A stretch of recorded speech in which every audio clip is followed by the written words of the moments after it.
বঙ্গোপসাগরে সৃষ্ট গভীর নিম্নচাপটি উপকূল অতিক্রম করেছে। এর প্রভাবে উপকূলীয় জেলা ভোলায় জোয়ারের পানি বেড়েছে স্বাভাবিকের চেয়ে অন্তত 4 ফুট, ফলে ডুবে গেছে জেলার নিম্নাঞ্চল। বিস্তারিত জানাচ্ছেন মঞ্জুর আলম।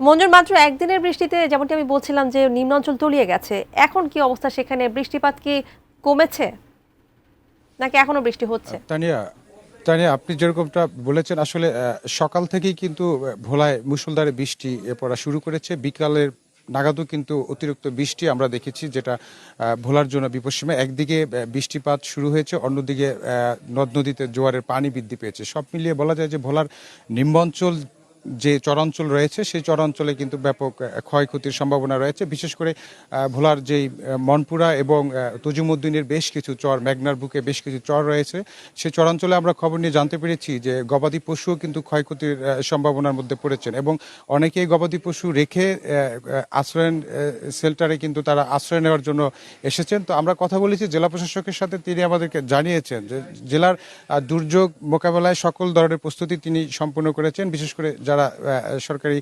চাকরিজীবী রয়েছে তাদের ছুটিও কিন্তু এই দুর্যোগকালীন সময়ে বন্ধ রেখেছেন, যাতে দুর্যোগকালীন সময়ে মানুষের ক্ষয়ক্ষতি কিছুটা হলেও কমিয়ে নেওয়া যায়। তো মানুষের অভিযোগ রয়েছে, যারা চরাঞ্চলে বসবাস করছেন তারা বলছেন যে আসলে সরকারের পক্ষ থেকে ও ধরনের যত পদক্ষেপই নেওয়া হোক, কিন্তু ঘূর্ণিঝড় পরবর্তী সময় তাদের ওরকম কোনো খবর রাখে না, যার ফলে ঘূর্ণিঝড় পরবর্তী সময় কিন্তু জীবনযুদ্ধে তারা এই ঘূর্ণিঝড় মোকাবেলায় প্রস্তুত থাকার জন্য কিন্তু তারা অনেক চেষ্টা করে যাচ্ছেন। যার ফলে তাদের দাবি রয়েছে যে সরকার যদি ঘূর্ণিঝড় পরবর্তী সময়ে তাদের জন্য কিছুটা করে, তাহলে হয়তো ঘুরে দাঁড়াতে তারা পারবেন। তো এখন পর্যন্ত বৃষ্টি চলছে এবং পানিও অনেকটা বৃদ্ধি পাচ্ছে। পাশাপাশি ভোলার সাথে সকল ধরনের লঞ্চ যোগাযোগও বিচ্ছিন্ন রয়েছে। এর একটি দ্বীপ জেলা, এই জেলার সাথে আসলে সন্ধ্যার পরে এমনিতেই যোগাযোগ বিচ্ছিন্ন থাকলে নানা সমস্যার মধ্যে পড়তে হয়। এর মধ্যে উপকূলীয় জেলায় এই ধরনের ঘূর্ণিঝড় আসলে আরও সমস্যার মধ্যে পড়তে হয় এই জেলার বাসিন্দাদের। তো আমার কাছে ভোলা থেকে ঘূর্ণিঝড়ের সর্বশেষ এই ছিল।